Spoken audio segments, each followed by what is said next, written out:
setelah saya kaji lebih dalam dan setelah dilakukan pemeriksaan oleh dokter spesialis paru, ternyata pasien ini mengalami sakit yang kita sebut dengan sakit TBC. Pasien itu penyakit TBC, jadi penyakit TBC itu adalah penyakit paru-paru ya, yang disebabkan oleh kuman, namanya itu Mycobacterium tuberculosis, yang menyerang pada paru-paru. Seringnya ini terjadi pada pasien-pasien dengan daya tahan tubuh yang rendah ya. Ya, tanda gejalanya yang pertama itu batuk lebih dari 2 minggu ya. Jadi kalau ada yang batuk lebih dari 2 minggu, ya ini merupakan pertanda ada sesuatu yang tidak normal ya, bukan radang yang biasa. Kemudian berat badannya turun secara drastis, kalau malam sering berkeringat ya tanpa sebab yang jelas. Kemudian nafsu makannya tidak ada ya, batuk kadang bercampur darah ya.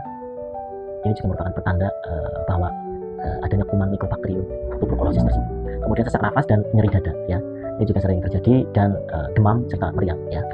Bagaimana cara penularannya? Untuk penularan dari TBC ini, itu yang pertama melalui batuk ya. Nah, batuk itu mengeluarkan droplet ya, banyak seribuan lebih ya sekali batuk itu. Kemudian percikan ludah atau dahak ya, ini juga bisa menularkan, sehingga tidak boleh membuang air ludah sembarangan ya. Kemudian tempat makan, alat makan juga itu bisa menularkan.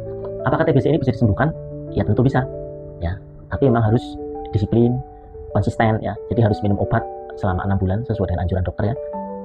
Nanti kalau 6 bulan sudah selesai, itu akan sembuh ya. Kemudian juga makan yang bergizi, kemudian istirahat yang cukup, pola hidup sehat ya, itu akan membantu proses penyembuhan semakin optimal, selain dengan obat-obatan yang diberikan dokter selama 6 bulan tersebut. Dan obat ini tidak boleh putus ya, harus diminum terus sampai dokter memberikan instruksi untuk menghentikan.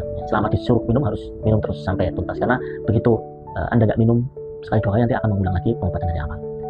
Apa yang harus dilakukan ketika ada saudara, teman, tetangga, ataupun keluarga, atau bahkan kita sendiri yang terkena TBC? Yang pertama, alat makan harus dipisah ya. Yang kedua, kamar tidur juga harus dipisah ya, tempat tidurnya juga harus dipisah. Kemudian pastikan bahwa tempat tidurnya itu cahayanya bisa masuk dengan optimal ya, terutama cahaya matahari dan sirkulasi udaranya. Kemudian tidak boleh meludah sembarangan ya, menutup mulut menggunakan masker, dan bersin harus ditutup juga. Minum obat secara teratur sesuai dengan indikasi dan juga sesuai dengan petunjuk dari dokter. Kemudian juga harus menghindari rokok dan alkohol ya gitu. Cara pencegahannya, untuk cara pencegahannya, yang pertama harus pola hidup sehat, makan makanan yang bergizi, terus olahraga secara teratur ya, hindari rokok dan alkohol. Kemudian tidurnya yang teratur, selalu menutup mulut ya ketika bersin. Kemudian juga menjaga kebersihan diri dan lingkungan, dan yang terakhir imunisasi BCG pada bayi dan anak-anak. Gitu ya guys, semoga bisa menjawab pertanyaan dari teman-teman yang dari TikTok tentang